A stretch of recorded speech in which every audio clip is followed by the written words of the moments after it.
What's going on, guys? So today I am embodying Robert Pattinson's Batman, and over here I have my good friend S2E. We both saw the Batman at separate days, separate times, and we wanted to get together and discuss the film with each other because a film like this, I am just personally biased as like it's a really, really great movie, and I feel like I can't go into like much of a like review discussion of it because I just don't think it really needs it. So I like doing this style much better for like these sorts of movies. So Stewie, thank you so much for joining me. And if you haven't checked out Stewie already, I have his link in the description down below. Please check him out. I'm going to be featured in one of his videos very soon that I'm really excited about. Hell yeah.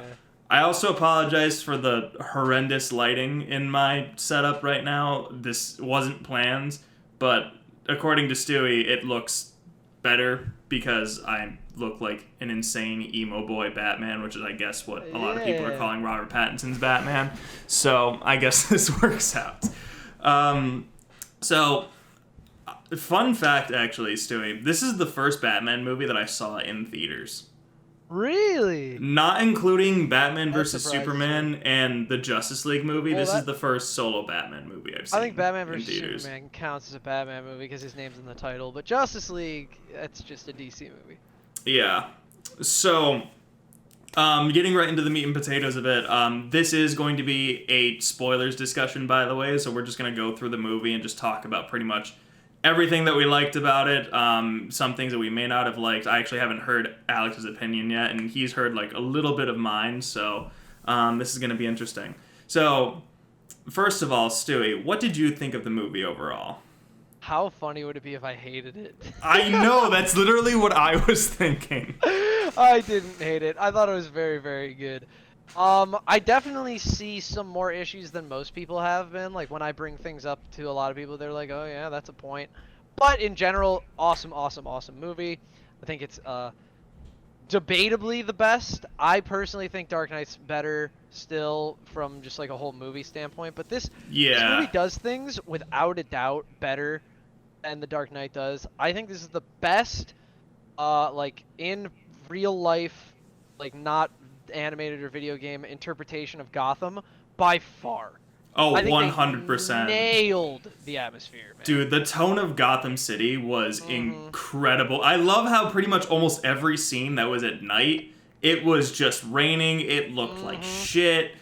It was just great. And like there were barely any scenes that were like directly in the daytime too. And like the whole atmosphere and tone was just very like dark, gothic. It kind of reminded me a little bit of like the Michael Keaton Batman movies, but less like 80s, campy? I guess is probably... Yeah, campy is probably the best way to put it, yeah. It felt very gothic, but it wasn't like a forced gothic. Because obviously like the Tim Burton style is very recognizable, and I feel like it was in that same sort of tone where I can sort of relate to it without it being like actually like, you know, considered like the true like gothic style, like gargoyles and shit, you know?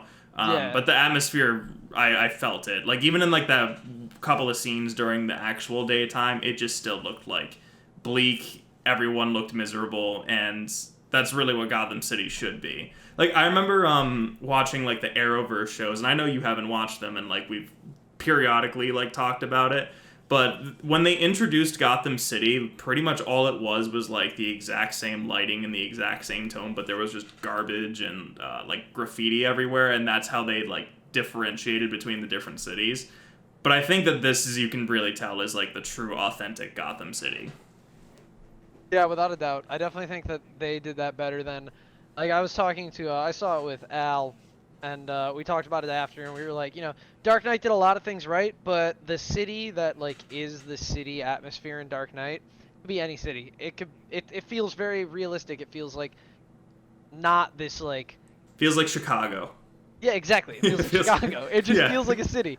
Whereas, like, Gotham in the Batman is, like, so perfectly dreary and gloomy, and they absolutely nailed that. Robert Pattinson's Batman. Really good.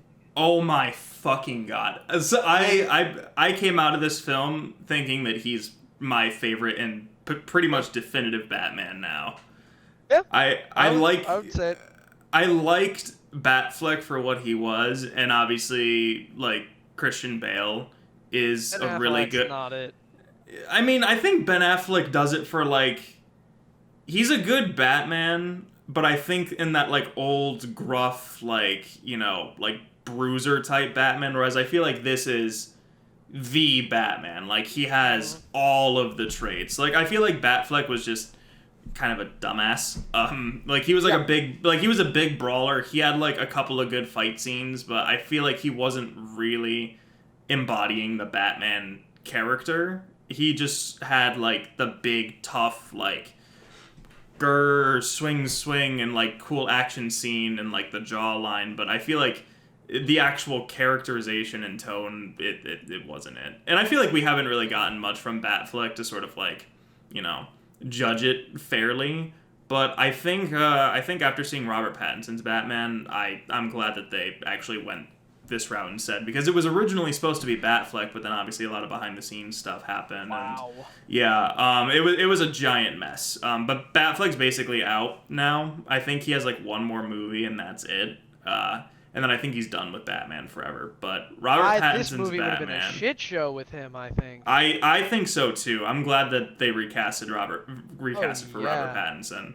And just what I actually loved the most about this is that, so not only does he feel like a very like realistic interpretation of what Batman is, like he doesn't do the whole Batman thing where he has his Batman persona and then he has like his Bruce Wayne persona where he's like a playboy and out like, you know, like partying with girls and everything. Like he just sort of keeps to himself, and I really enjoyed that the most about the character, and that he was just always this like brooding person, and like he wasn't even really brooding, he just had a very like serious tone to him. Like he wasn't messing around, he isn't out to like try to like fool anybody. And like I feel like maybe like if it was like years and years and years down the road, more people would probably find out that he's Batman, just because he's like, I feel like it's kind of obvious in that sense. But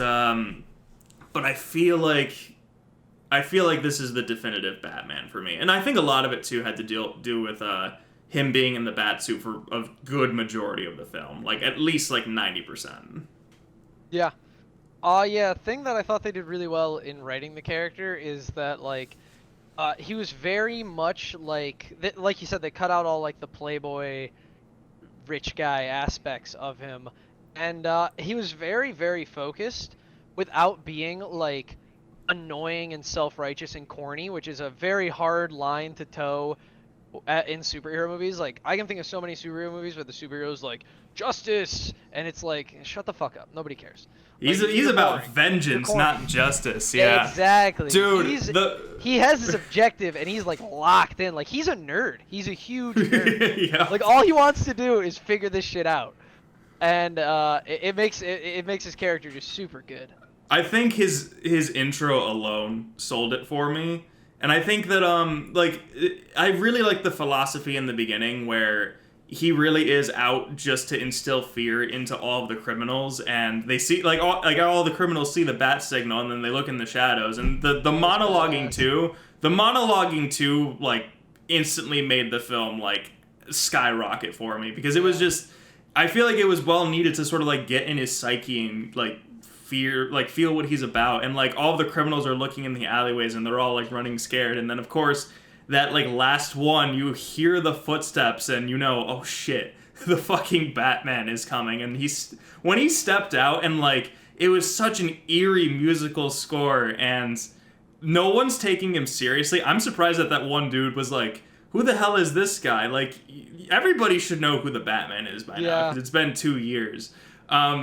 Beats the ever-living shit out of him, beats the shit out of everybody else. And what I also loved about this Batman, too, because obviously he's 2 years in, he's very rusty, the action scenes were so fucking brutal, and I love how everything was in a wide shot. Like, the Christopher Nolan movies, I realized, like, do a lot of cutting when it comes to, like, the action, and, like, he's always doing, like, this sort of motion, like, Christian Bale does. I just noticed, like, it's a lot of, like, hooks and just uppercuts, whatever. But Pattinson moved fairly fast and actually had a lot of variety. He was like using weapons and like taking things from other people and just sort of brutalizing them all. But the fact that all of the fight scenes were in this like wide shot angle made it made it much more like pleasing to the eye to watch. Yeah, I agree with that. I big time agree with that. Cinematography in general was just absolutely like ridiculously well done. I think they nailed it. Yep, it didn't feel like any other DC or Marvel movie, which is yeah. a really big testament because I feel like a lot of the comic book movies, and especially the big blockbusters nowadays, like everything's owned by Disney, so it all sort of like blends together and feels the same. But even then, like Justice League and like the Batman versus Superman, like they had their own unique styles, but it looked like very forced, like, you know... Blockbuster. Yeah, basically. Whereas this felt like... The artistry was not something that was being aggressively considered in those movies.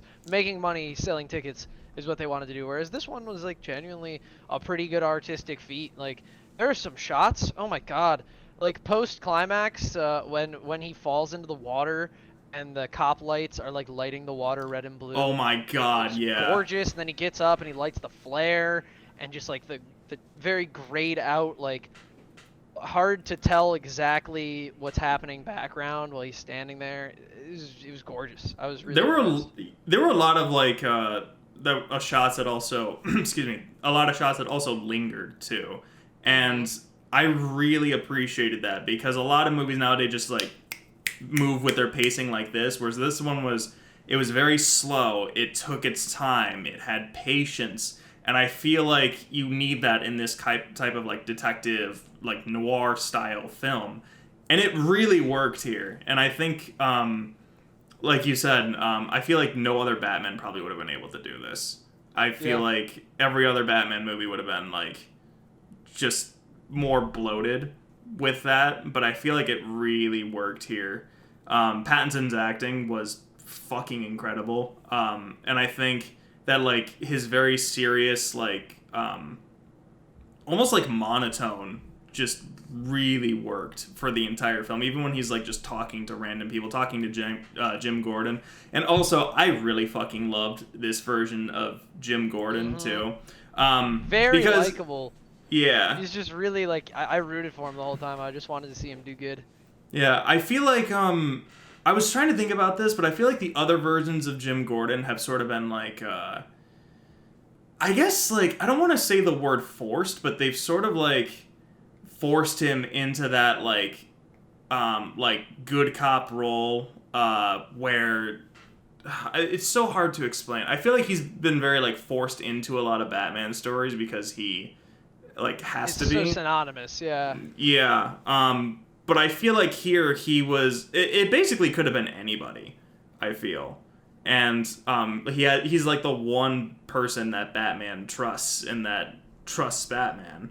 And while I feel like it didn't really feel like, you know, quote-unquote Jim Gordon per se, I felt like he did his job. And he did it very, very, very well. You know what scene cracked me up? In the beginning, when that one dude who I forget his name, he's just like cop on the side all the time, is like, "You're letting him in here? Like, this guy's a freak. This guy's a creep." And then they're at the funeral, and he sees Bruce Wayne, and he's like, "Oh, Bruce Wayne! Oh, Bruce Wayne! Oh, what's up? Oh, I love you." And that's the same guy at the very end too, when they're in the Riddler's apartment, and he's like, "Hey, you can't be in here." And Pattinson just gives him a look. He's like, "Okay, yeah, you can do that." Like, yeah. Well, what am I gonna do? Yeah. Yeah, dude, and that's funny. So, talking about like the main antagonists real quick. Let's go into like Catwoman first, and then we'll go into the Riddler. So, I really also liked this version of Catwoman as well. Her story and like the way that like she fits into the overall narrative, like being like Falcone's daughter, I think that's unique to this movie, and I really like that twist that they had.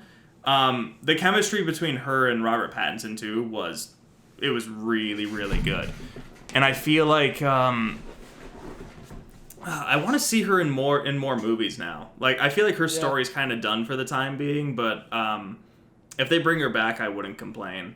I think that what was it? And I guess just like the overall tone that I really like is how realistic everything was, because she just had like a regular bodysuit, but then just had a ski mask over. But there was obviously like little like ears over here that made it look like the Catwoman ears, which was just like a really like practical and like, you know, not like obvious like, you know, she likes cats, she likes strays, so she's gonna dress up like a cat. Like, no, it's like very coincidental, and she isn't even called Catwoman at all in the movie. It's just Selena Kyle. And like that's the sort of like not like realism, like yeah, authenticity, realism. like this could be real. Somebody could just happen to be a cat burglar who has a ski mask that sort of has the little ears by accident, you know? Yeah. Well, even going off of that too, Robert Pattinson's only called Batman in the movie twice. Yeah. The Riddler like refers to him as Batman. Oh, right, yeah. He refers to him as Batman. Batman. Yeah, to the Batman. Everybody else just calls him Vengeance. Did you notice that? That is Everyone, true. yeah, Yes. everyone calls him Vengeance. He's not even really that's what called he calls himself that, you know? Yeah, That's how he exactly. introduces himself. And I like that too, because I feel like the Batman isn't necessarily like a character. It's more of a philosophy, like a symbol. It's like, this is like the person that's steering up the underworld right now, but he's not really that symbol of like hope for Gotham yet. And he's like sort of progressing into that. But everybody keeps calling him Vengeance instead. And I think that was like a really like good choice as well, because at the very end, like, people actually start calling him Batman, whereas throughout the entire movie, it's either man, as Jim Gordon would say, he's like, man, or just Vengeance. And then the Riddler calls him the Batman. So I'm almost wondering if, like, the public gave him, like, the Batman name. You know what I mean? Like, they gave him the Batman name. And Pattinson just sort of, like, stuck with that, I guess. I keep calling him Pattinson when I really should be calling him Batman, honestly. Bruce. Yeah, Bruce. Yeah, Bruce for, like, the 10% of the movie. Yeah. So, the Riddler. Fucking blew Jim Carrey out of the water. The opening scene with him was so fucking creepy, where he's like spying on that one family, and like I wasn't really sure who those like guys were. For like a split second, I was thinking that it was going to show the Wayne murders again at the very beginning, and I'm glad that they didn't, because we all know the Waynes. Yeah, we know what happened. They're dead. We don't need it. I really like something that this movie did is they didn't like hand fist information. They didn't spoon feed you. They expected you to know some things, and the like lore that they did give you, they gave it to you in a really like authentic, like organic way. Just in like when they talked about like the founding fathers of Gotham being the Waynes and the Arkhams.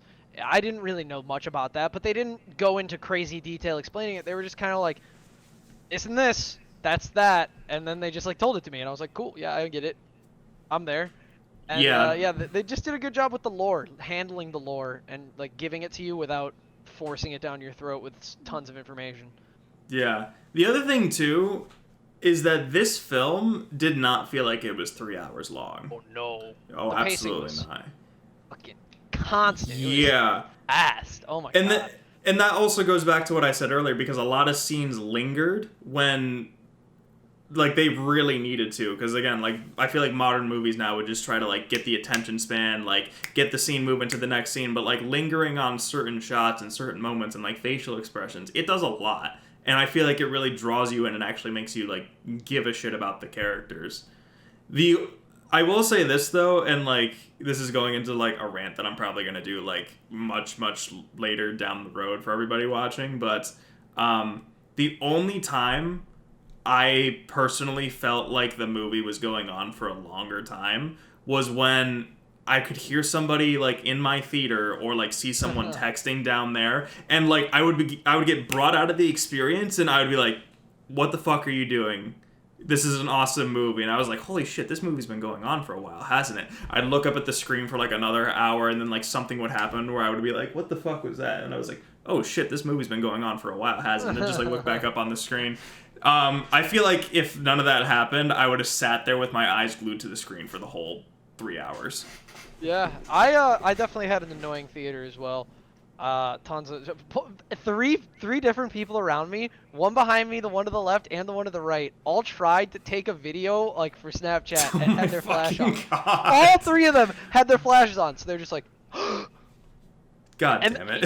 one after the other, and I was just like, come on. And then there was a child, like a small child, like probably under 10 years old, like a couple rows in front of us, and they'd just be like, Mom, what's this? Every now and again, like full volume. And I was like, teach your child to whisper. Okay, speaking of that, actually, because I was thinking of this. This is not a movie for kids. Like I know it's PG-13, but it really isn't. Like you should be at least 13, at most. Yeah, 13 minimum. When they dropped their first F-bomb, when he said "Happy fucking Halloween," I was like, there it is. There's the fucking F-bomb in this movie that we needed. And they rode that line for as long as they could, but yeah, they kept it PG-13 only because they had to. That's what Matt Reeves said. Wow. That was the only requirement that Warner Brothers gave him, was that it had to be PG-13. That was the only requirement. I guess I get that, because, that family with that small child that annoyed me wouldn't have been there if it was rated R, so. Yeah, exactly. For the money, for the toys. But but going back to Riddler, his opening scene was great.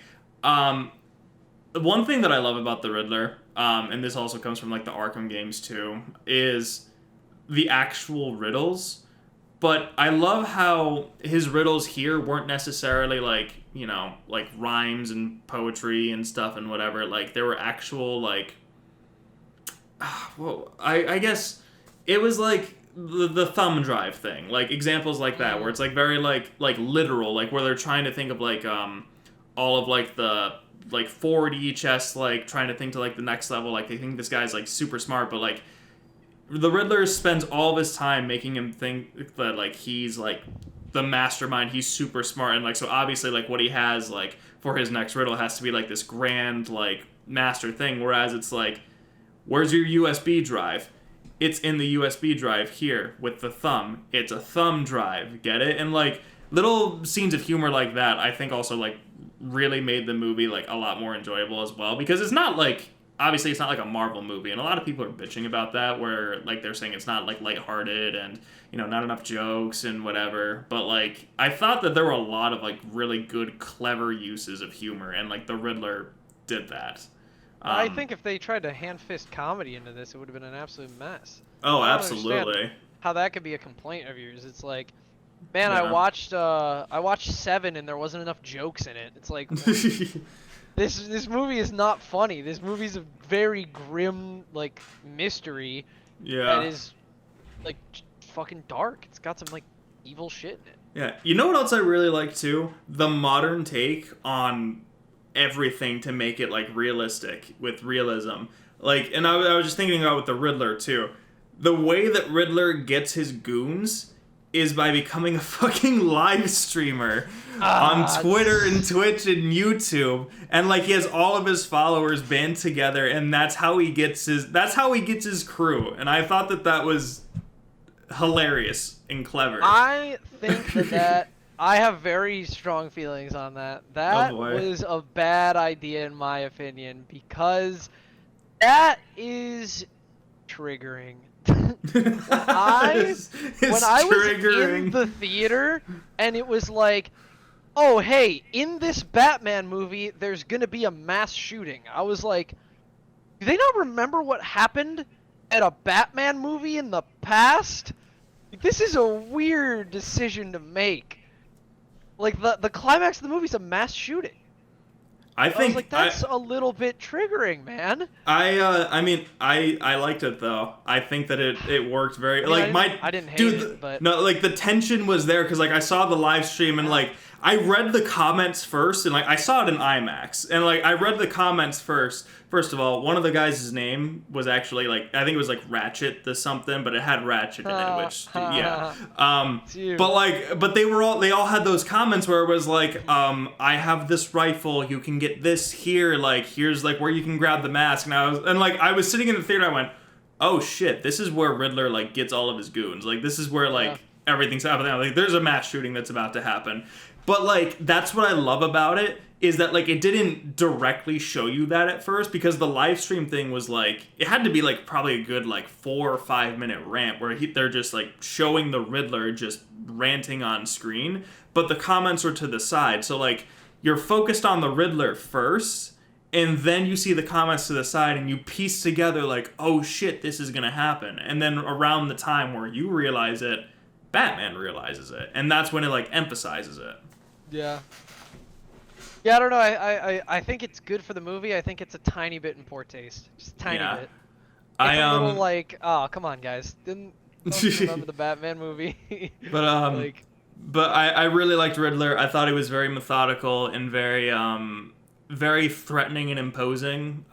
Even though like he obviously like isn't like a physical threat. He's a like mental. He's like they made the villain like a creepy internet Reddit incel. Like, yeah. I thought but that was like, a very but it interesting worked. choice. Yeah, it but does work, it but worked it's also, really like, well. I think it's too accurate. I think it's too real. It's too accurate. It's too real. It's In too today's real. society, like, those are the scariest people. Fucking Yeah. people that get their fucking, I don't know, man. Well, like the use of like Creepy. modern technology too, I really like too. Like, because obviously there's that with like the live stream thing. One of the things that I fucking loved, and I know that somebody in the future is gonna make this now because it was in this movie, the contact lenses, where he has the contact lenses. That was very cool. That's actually what I was wondering, like, going into the theater. I was like, how is he going to be, like, the detective? Like, what sort of, like, tech is he going to have? Because he had, like, the Batarang here, which I actually figured out because the hot toy fucking spoiled me on that. And then, like, all of his other gadgets. And, like, he has, like, a very, like, modern, like, you know, tack suit. And so I was thinking, like, what other tech is he going to have? And, like, this is a detective movie. What else is he going to have? The contact lenses is the video camera, and it's also an audio recorder. And it's fucking amazing, and I love it. That's pretty sweet. And of course, I know I didn't touch on this earlier, but I'm touching on it now. Best attention to detail ever is literally this. I fucking love this so much, and I'm glad that they made the choice to do it. Because obviously every Batman has it, because it would look really stupid underneath the mask. So I'm imagining like the real like scene scenario where Robert Pattinson is like getting in the bat suit, like Bruce is getting in the bat suit for the first time. He puts the cowl on and he notices like his skin color underneath here, and he goes, "Oh, that just looks so fucking stupid. I got to put the eye makeup on to make myself look more threatening." I love it though, because it's realistic. And then the fact that he also wears it like when he's like scouting in daytime too, like daytime, evening time. Like he's not always in the bat suit, but he's always in that like detective mode. So like he had like, what was it, like a hoodie, a baseball cap, and then like a mouth covering here. I really liked that. When he was looking at Anya and Catwoman, right? And Catwoman, was that scene? Yeah, there were a lot of characters now that I think about it, because Riddler, Catwoman, we haven't even touched on Penguin yet, and all the murder victims too. You know, they all like had a scene before they were murdered. I feel like we could actually talk about this movie for hours, even though we probably shouldn't. I mean, it's a 3-hour movie. There's a lot to talk about. Yeah, there's a lot. Yeah. Alfred too. I really like how Alfred was. I love how he wasn't used as often here, though. All the other Batman movies. Yeah, all the other Batman movies, and I feel like he's like a very prominent figure. The attention to detail that I liked in this one was that he himself taught Bruce Wayne how to fight. Bruce Wayne didn't go train in the mountains with ninjas. He went to Alfred, another very realistic thing where he says, you were a USA, like, Secret Service, like, master assassin. Teach me how to fight. And Alfred's like, yeah, I'll do it. And that's how it happened. One scene that I want to talk about in particular, since we're talking about Alfred, I think this is the worst scene in the movie, is when it's Alfred and Bruce talking in Alfred's hospital bed. I think that is the only scene that felt slow in the whole movie. That is the one scene where I can understand that. I was like, I was like, okay, I already know how this scene's gonna end. We're gonna find out Falcone's the bad guy. That Yeah. we've been building up to this for ages. I know this is what's gonna happen. Can we get on with it? And it Yeah. dragged a little bit. And that's the Yeah. one scene I remember that.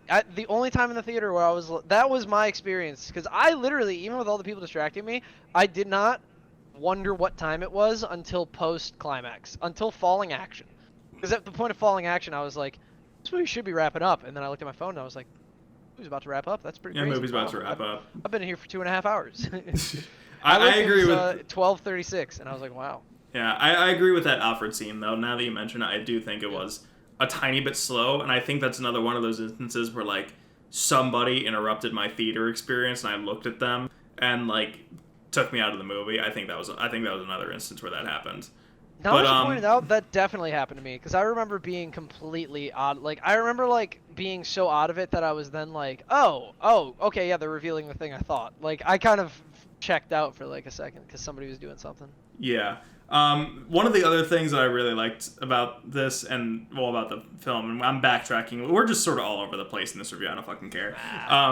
So when he enters the Iceberg Lounge for the first time as Batman, he has, like, it's the rule of threes. He comes in as Batman, and he's like, do you know who I am? And they're like, yeah, and we don't care. And they get beaten up, and then he comes back the second time as Bruce Wayne. He's like, do you guys know who I am? Yeah, you're Bruce Wayne, yeah. Come on. And then the third time, he's like, no, fuck you guys. I'm gonna sneak in here with my guy liner and my fucking baseball cap. That was fucking cool. I was waiting for that scene, too, because I saw it in the trailer where he was, like, sort of, like, skulking around, like, with just the eye makeup, and he had his hood up, and I was like, I want to know this exact scene. Yeah, because it just looked fucking cool. I love it when they do stuff like that. And it was like a very brief scene, and I'm glad that it was, because like if he had gone any more in there, he would have been caught. You almost got caught by that one person anyways. But but that's what I like about the realism too, because like even like with this, like if I put my hood up, like it'd be very hard to recognize this. It's like all in the eyes. I feel like I think I read this somewhere before, but it's like if you cover like this, then fucking A, what is it? It's like you can recognize this, but you can't recognize that. Yeah, basically. Yeah. I think that's what it is, yeah. I don't fucking know anymore. Makes sense. Movie was great. Fucking A, what else? So I have a question for you. Because this is something that was one of the first things that I thought of when I left the movie, when I was talking to people comparing The Dark Knight and this, because they are the two obvious like candidates for best Batman movie. Yeah. So The Dark Knight has so many scenes that are like iconic, that will be with me forever. A hospital, the opening scene in the bank scene is iconic. Interrogation room, I imagine. Yep, with the knife, iconic. What are the iconic moments in this movie? The iconic moments? Turning on the fucking Batmobile. I think that fucking Batmobile scene. That's not iconic. To me, that's not iconic. Okay. It was very cool. It was a cool actiony moment where I was like, sick tech. But that's not going to be in my head for the next 10 years. I think, actually, like, if I can reiterate that, like, the whole Batmobile scene was amazing, but I think the ending of it is going to stick with me. The end of that specific scene is going to stick with me, where, like, Penguin blows him up. He says, I got you, you motherfucker, I got you. Comes out of the fucking fire. That was real, by the way. No practical effects on that. Yeah, it was real. But the opposite. Only practical effects on that. Yeah, only practical effects. Yep. Yeah. And then having the camera turn upside down so that Pattinson is walking towards him, went like upside down from like the car's POV, and then it's like cutting back and forth. Fucking amazing. That was very cool. I also think that scene will stick. Like that's a scene that I'm gonna remember when I look back. I think another one of those scenes is the flare scene that you were talking about. I think let me see. I really liked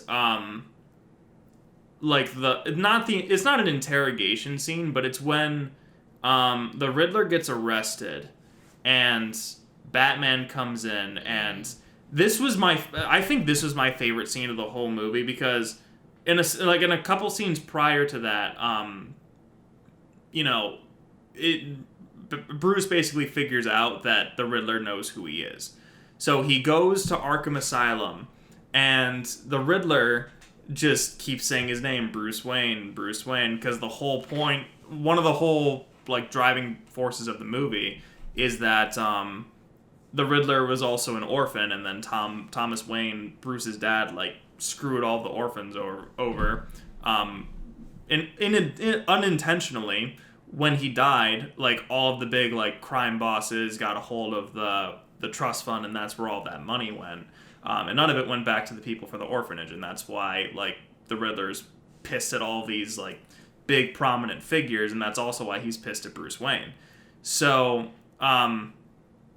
he sounds like a fucking crazy person in there, and that's why Robert Pattinson, I keep saying Robert Pattinson because of a Batman, fucking Jesus, doesn't react, doesn't do anything. He's like it, and this is what I was talking about with like the scenes like lingering, because there are a lot of shots where it's just Batman's facial expressions and he is completely neutral, even though the Riddler is saying all of this stuff about Bruce Wayne and then the Wayne Foundation and his story, completely neutral. And the whole reason why Riddler's plan, like, quote-unquote, doesn't work at the end, because he starts, like, freaking out that, like, everything didn't go according to plan, is because he thought that, like, his perfect plan was that he was going to piss Batman off so much that it was going to prove that he was Bruce Wayne in front of the camera, too, because the camera was right there. But because Batman didn't do anything, he just completely bluffed Riddler, and Riddler, like, didn't take the bluff. You look very confused. Is that what happened? I am very confused. In my perspective, that's what happened. Because because he's going off, and he said, like, you know... You're thinking that the Riddler did, in fact, know that he was Bruce Wayne? And he was trying to bait him into admitting it? Is that what you think happened? So yes, but I'm gonna rephrase it in a way that makes more sense. Okay. So the Riddler thinks that he's so smart because he orchestrated this entire thing, and his plan pretty much works right from the very beginning. So basically, the Riddler's plan worked like 100%, but his final like step before the mass shooting was getting Bruce Wayne locked up in Arkham with him. I think that was like the second final stage of his plan. And then the last plan is the mass shooting, so Bruce basically watches the whole city like go into mass chaos and pandemonium, and he can't stop anything. Because he's trying to provoke Bruce while he's in that interrogation room with the camera. So if Bruce reacts to what Riddler is saying, that confirms Riddler's like theory, because he thinks that he's Bruce Wayne. Okay. But Batman doesn't do anything. Like, he basically bluffs him into saying, like, I'm not Bruce Wayne, you're just a fucking crazy person. And that's why he starts freaking out. And he's saying, like, this should have been the plan. This is... I forgot exactly what he said. He's like, this is, like, you know, it didn't work. You know, this was all part of the plan, and it didn't work. It failed, whatever. Because Riddler was sort of, like, I guess, crutching on the fact that Bruce Wayne was Batman for this whole entire scheme to work. Like, scheme, whatever. Just to basically get him locked up in Arkham. And that's my interpretation of it. But because that didn't happen, that's why he's freaking out, and that's why, yeah, does that make sense? That makes sense. That's definitely not how I interpreted it, and I also definitely, I get that makes sense, but that's not what I think happened. But that definitely makes sense, and that could be what happened. It actually makes a lot of sense. They were very deliberate with their close-ups, and they did have a close-up of the camera, and I remember thinking, like, the camera's gonna catch okay, I remember now. I interpreted the close-up of the camera to be, like, the camera is going to catch the Riddler saying that he is Bruce Wayne. And then he kept saying Bruce Wayne, Bruce Wayne, Bruce Wayne. And I could see the Batman, like, he was very stoic about it, but you could tell that like he was perturbed. I think you could see that in his face, like he was just kind of like. And then when he finally says like, Bruce Wayne's the only one we didn't get, you see him react like relieved, like, oh shit, okay, cool, he doesn't know, and he's like, what'd you say? And I don't see why the Riddler would say at the end there, like, yeah, Bruce Wayne's the only one we didn't get, if he's trying to get him to admit that he's Bruce Wayne. Well, I think that that's what makes it like a sort of like obvious like dynamic of like, you know, Bruce Wayne was the only one we didn't get. He's always locked up in his mansion. Where else was he? And I feel like that's the moment where Riddler found out that he was Batman. You know what I mean? Like, because Alfred's the one who opens up the letter. It says, "See you in hell," and then it blows up. You know, I'm starting to think that you're right. Yeah. Because I remember a couple of little lines of dialogue that I was confused about. Yeah. And that those do make sense. Okay, interesting. Mm-hmm. So, oh my god, what else? Like, there's more to this too. Yeah. what would have happened? Why didn't he just say? Why didn't the Riddler out Batman as Bruce Wayne? Why didn't he? Because he still could in the asylum. No, that's what he was. I feel like that's what he was trying to do to sort of like confirm his theory, but Batman didn't. He didn't budge on it. So by the end, the Riddler thinks that he was wrong, and that Bruce Wayne isn't Batman, and that's why he was so upset about it. That's why he was so upset by it. Because otherwise, I feel like he would have just been hammering.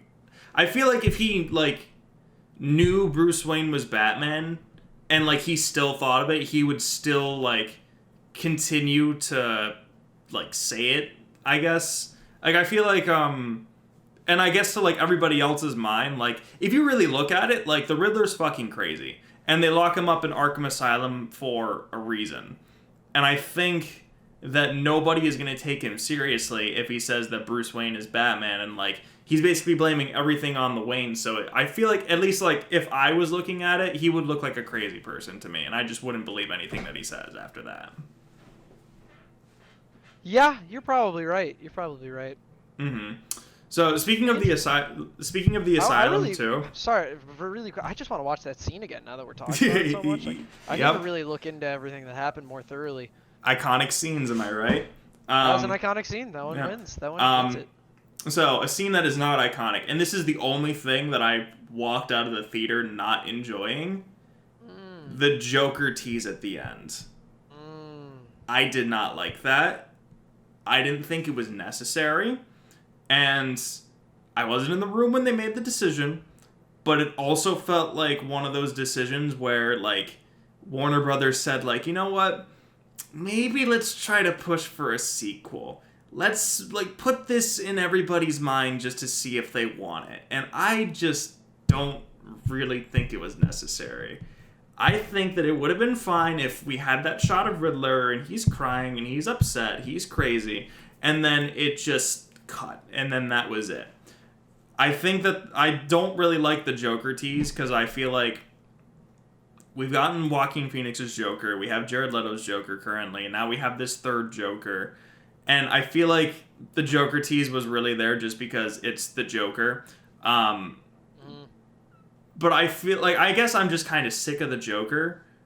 But I think also from like if I just sort of ignore all of the other like Jokers that have been out there, like if this was like, I feel like honestly like this is something that Batman Begins did a lot better because they just had the Joker card and it was like, yeah, like this is what we're doing for the sequel. It felt like that again, but worse.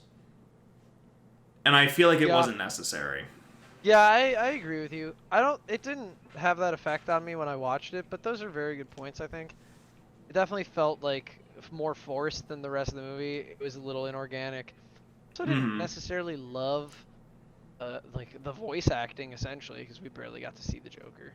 Yeah. Wasn't in love with it. I'm a little sad that Joaquin's not going to be involved because I think Joaquin would have fit in really well with this cast, this group, this aesthetic. I think he would have been a good fit. Yeah, I agree with that, but I think it also would have been a bit distracting. So like, I feel like they shouldn't have done it. No, I agree. And like you said, I'm getting sick of Jokers. There's Yeah, always Joker's just such a common, overused at this point, villain.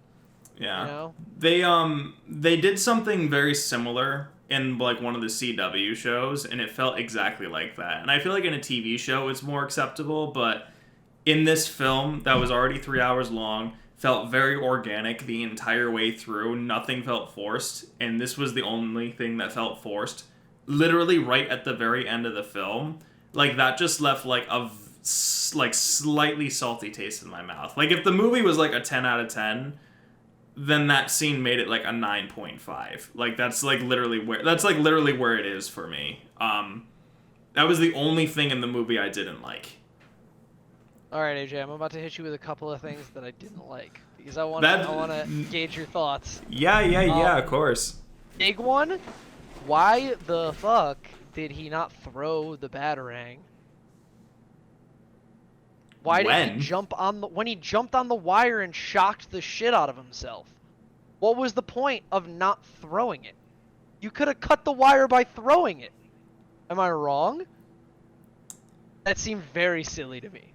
I was like, why? No, I think I got this because I was thinking about this too. Good. He doesn't use the Batarang for throwing because that's stupid. When you really think about it, when you really sit down, why is it a boomerang then? It's not a fucking boomerang. It's a knife.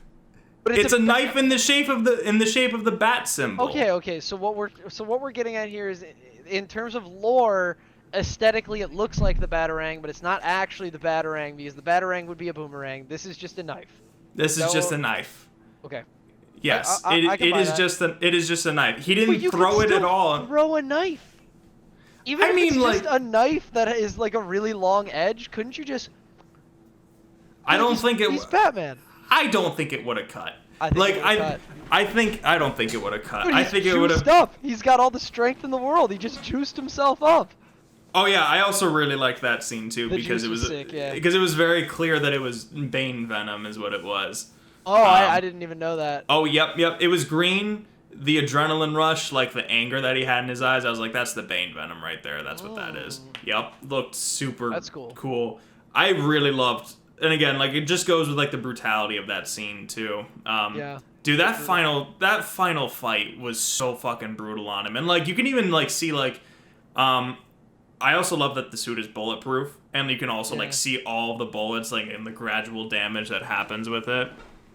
But yeah, no, that was Bane Venom at the very end, just teased it, and like that little bit just gave him like the push to like get back up and just beat the snot out of that one dude. Okay, so that was the first thing. What's the next thing that you don't like? The whole entire movie, the whole thing was predictable. I hate to say it. I saw everything coming. And that's not a horrible thing. I didn't ruin my experience. I still enjoyed watching the things happen. But before everything happened, I was like, it's gonna happen. And then it happened. I can't really say I had the same experience. I wish that I didn't see the second to last trailer. That was yeah, it was the second to last trailer that they had. Spoiled like a couple of small things. It was like the main trailer, I think. But I wish in hindsight I just saw like the teaser trailer and that was it. But you know, we don't live in a perfect world. I love trailers. Yeah. I have to watch them. I just didn't watch the third trailer. Yeah. They're like tiny little movies. Mm-hmm. Do you have another one? No, honestly, I don't really have any other complaints. I just think a little bit predictable, and occasionally there were some things where I was like, like why didn't he throw the Batarang? Why didn't he throw the Batarang?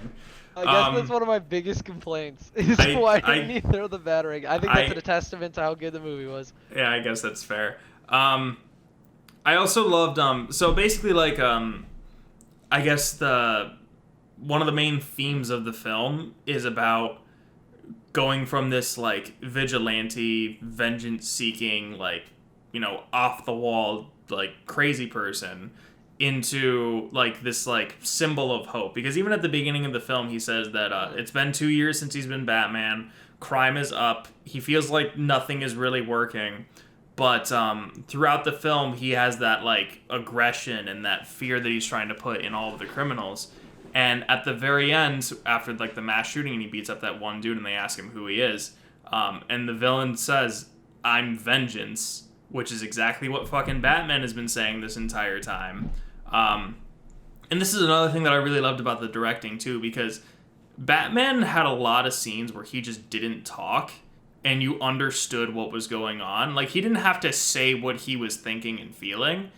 And more movies need to fucking do that, because it works really well in this case. Because you see him look at this dude, and without conveying any sort of like voice or like internal monologue, like you realize the impact of the situation, because it's like, oh, he said the thing that Batman has been saying this entire time, and now Batman knows what he has to do. Like, he can't be this this symbol of vengeance, because this is what happens. Like, this is how people interpret that. They go out and seek their own vengeance, and it's not going to be like in a more justifiable way like Batman does, basically. So he has to be that symbol of hope for the people of Gotham.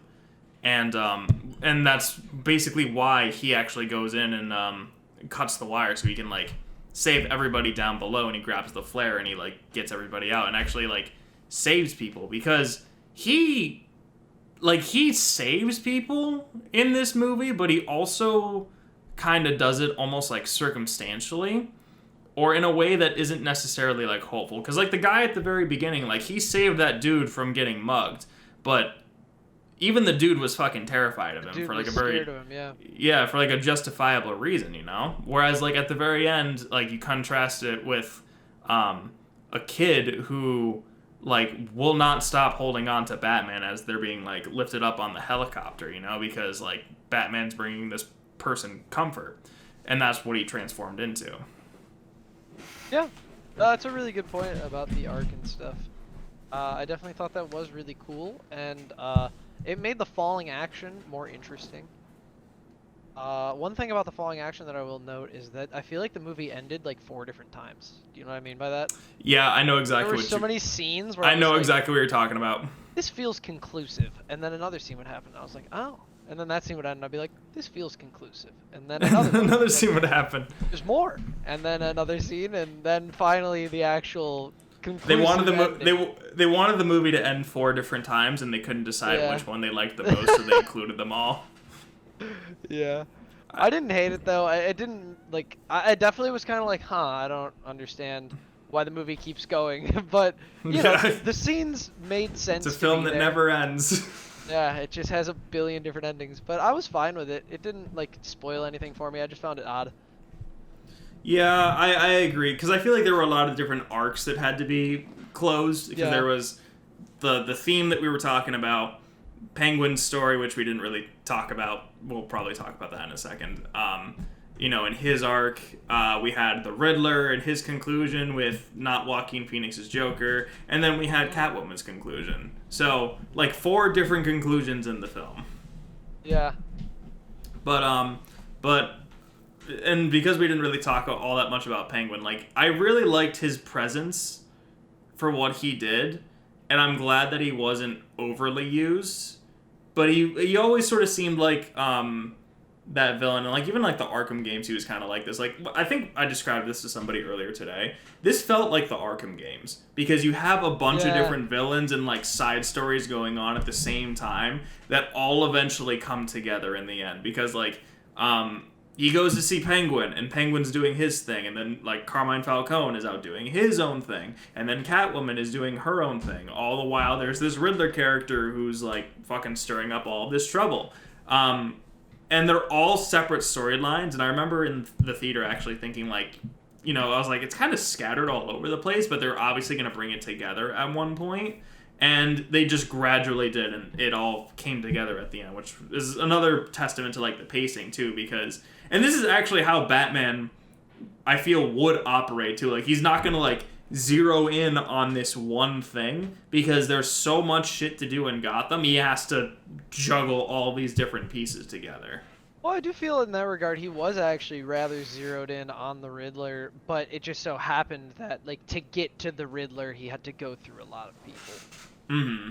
You know, like, the whole reason that he ended up having his, like, confrontation with Falcone and, like, going after Falcone was because he needed to bring the Rat to the light. To figure out who the Riddler was. So it was very focused on the Riddler. The Riddler was the big bad, without a doubt. And then it just felt like everybody else was brought in because of the Riddler, which... Yeah, that makes sense. It definitely felt very, like, side questy in that aspect. For sure. Yeah, but I think it worked in that way, too, because of that. Agreed. Agreed. It also, it made the climax, like, better because, you know, the Riddler was this, like, very ominous figure until just before the climax when we get some real face-to-face confrontation with him and, like, his plan gets exposed, and then it makes the climax more climactic because we have been dealing with all these side bosses, all these side quests up until that point, and then that felt like the conclusive, like, end. Yeah. I will say, though, I thought that they were going to break the Riddler out, and then they just didn't. And I kind of like that they did that, because I was thinking... Yeah, because I was, like, thinking, like, because he was in the cell, and I was like, how the fuck are they going to break him out of here? Like, are all of his Riddler followers going to go and bust him out? And then they just didn't. They just committed a mass shooting instead of breaking out their leader. And I just thought that was, it was a good choice, and it was one that I wasn't expecting, because I was like, when are they breaking Riddler out so Batman can, like, punch him in the face real hard? But nope, they didn't do that. They just didn't break him out. And it even kind of makes Riddler also seem like much more of a dumbass too, because he obviously got caught on purpose to, like, expose, like, Bruce Wayne and, like, have his whole plan orchestrated, and then that just didn't happen, so he got caught for nothing. So I feel like it almost... Wow, I definitely missed that. You're right about that. Yeah. I'm starting to see for sure you're right about that, because I know he intentionally got caught. Yeah, and, like, this is the thing that I love about the Riddler, is that he thinks he's the smartest person in the room, which, like, he really is, but Batman always finds a way to outwit him, and this is one of those instances where, like, if the Riddler, like, didn't have as big of an ego, and he was like, I'm gonna play it safe, I'm gonna stay out here, I'm gonna keep doing my Riddler thing, I'm gonna be out here with my goons, and then I'll expose Batman some other way... he probably would have still been out there for a while. I also thought it was kind of in that scene too. Now that I'm just thinking about it, Batman fucking sucks at chasing down these goons. Because the Riddler got away very easily, and the only reason that they found it was because somebody tipped him off, and, you know, Riddler did it on purpose. But the other thing that I forgot to mention too. The scene at GCPD where the amount of fucking corrupt cops, and, like, this is another thing, like again, we could talk forever about it, but the Iceberg Lounge, all of those scenes were fucking incredible. All of those cops being super corrupt, all of the DAs and everything, and all of that being exposed. But GCPD, where, like, the cops are all, like, finally turning on Batman and Jim Gordon, where they're like, dude, fuck this guy, like, just take his mask off, and he's like literally, like, ready to brawl with all the officers, and, like, him and Jim are talking, and Jim's like, yeah, all these guys are, he's like, yeah, all these guys are corrupt. Here are the keys. Punch me in the face. Yeah. And then, I love that scene later, too, where, he's like, you know, you could have pulled that punch, and I was like, he did. I did. He did pull. Yeah. He's like, I did pull that punch. Oh, it's so good. It was so good. No, I loved that scene. That scene reminded me of the climax of Blues Brothers, where it's just like, cops just keep fucking coming. They just kept coming. Every door, 20 cops just pouring out, and it was such a grand scale. It was very, like, comic book-esque. Yeah, and watching Batman just run down the hallway too was just really funny, because we don't get to see that he's just, like, running with the cape. And then, and that just sort of goes, like, you know, like, Batman isn't, like, you know, gliding throughout the city like in the Arkham games, like, because he just can't do that. Like, very practical Batman is getting around on a motorcycle with his backpack and his bat gear on. Now he has the Batmobile, so he can like go around in that. Eventually he'll probably get like a bat plane, but like practicality's sake, like let's be real. But the wingsuit I thought was fucking genius. It was really cool. The wingsuit was really fucking cool. And like it was something that I wasn't expecting too, because I was actually expecting him to like jump and like do something with his cape, but he pressed the button, wingsuit came out, and I was like, that's smart, and that's also practical. And then they just never used it again because there wasn't another instance and his wingsuit broke. Yeah. But I think like, was it like his wingsuit was a part of the Batman cape, and that's why it like fell off at the end? It was hard to tell because of the way that he sort of suited up off screen. Because it like alluded to him doing something, and then it cut to like cops running up the stairs, and then they got up there and he was there, and then he sort of fell off. I saw like he pressed the button and then the wingsuit sort of like formed around him, but I gotta watch that scene again just because I'm curious about how the wingsuit actually worked, and like if it was like part of his cape, or maybe like the cape was like the parachute or whatever at the end. One of those two. And like I said, we've talked a lot. It's been about an hour so far. Oh man. Yep. Let's tap it in. We should tap it out now. This is why I asked if we wanted to do a regular discussion and a spoiler discussion afterwards. But obviously, like I said, there's so much more that we could talk about with it. But I think we pretty much covered our bases on all of the we pretty much covered our bases on all of the really cool stuff. So like my final thought again is that movie was a masterpiece. I want to watch The Dark Knight again at some point to see which one I might like better, but I'm not 100%. I think they're like tied for me. It's probably where it's at right now. Maybe like the Batman being like slightly higher just because of like the portrayal of Batman and the action, but the story of The Dark Knight and obviously the very iconic scene in the Joker performance too does a lot, and that's just only part of it.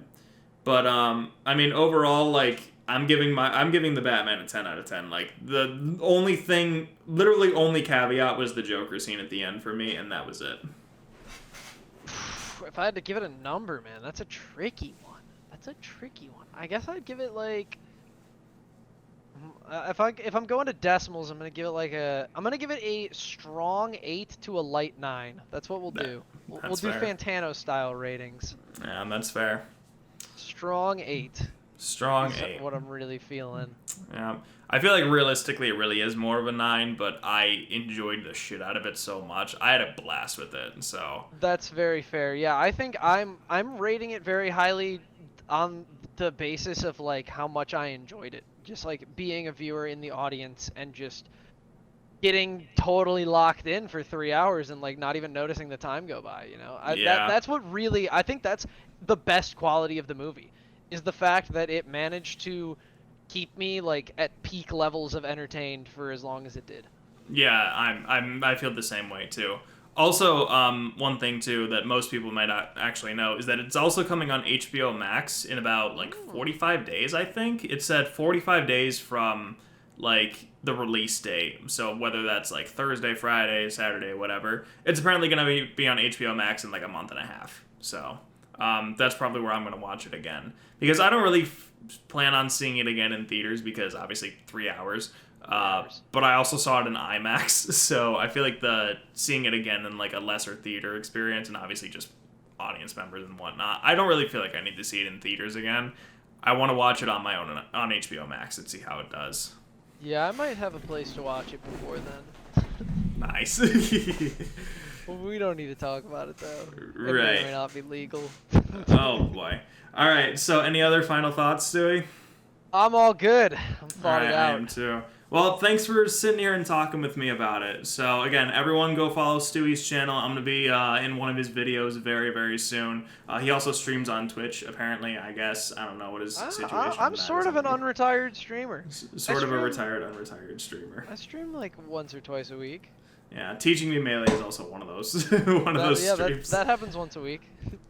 All right, so yeah, that's it. I hope you guys have a good rest of your day. Let me know in the comments below what you thought about Batman and what your most iconic scene was. I actually really like that question from Stewie. What is your most favorite iconic scene from the movie? So, until next time, guys, I'm gonna wipe this shit off my face, adjust my lights. See you later, guys.